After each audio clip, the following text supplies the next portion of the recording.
আওয়ামী লীগ সরকারের সময় এভিয়েশন ও পর্যটন সহ বেশিরভাগ খাতকে ধ্বংস করা হয়েছে বলে মন্তব্য করেছেন বেসামরিক বিমান পরিবহন ও পর্যটন প্রতিমন্ত্রী এম রশিদুজ্জামান মিল্লাত।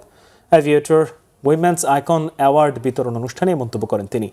রাজধানীর অল কমিউনিটি ক্লাব মিলনায়তনে অ্যাভিয়েশন ও পর্যটন খাতে গুরুত্বপূর্ণ অবদানের স্বীকৃতি হিসেবে 10 নারীর হাতে পুরস্কার তুলে দেন তিনি।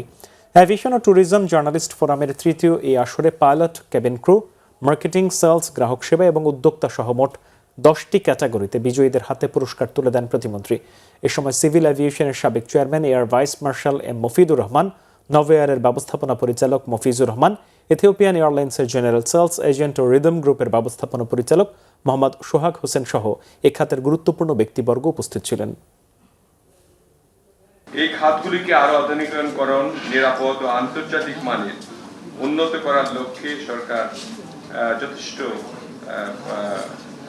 উদ্বিগ্ন।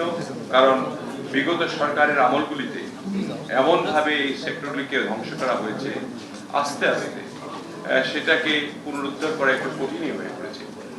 বাংলাদেশে নারী ক্ষমতায়নের যে অগ্রগতি আজ দেখা যায়, তার ভিত্তি অনেক আগেই স্থাপিত হয়েছে। আপনারা জানেন, শহীদ রাষ্ট্রপতি জিয়াউর রহমান গ্রামীণ অর্থনীতি, শিক্ষা ও কর্মস্থানে নারীদের অংশগ্রহণ বাড়ানোর উদ্যোগ নিয়েছিলেন। পরবর্তীতে বেগম খালেদা জিয়া প্রথম নারী প্রধানমন্ত্রী হিসাবে নারীর ক্ষমতায়নকে জাতীয় উন্নয়নের অগ্রাধিকার হিসাবে তিনি প্রাধান্য দেন।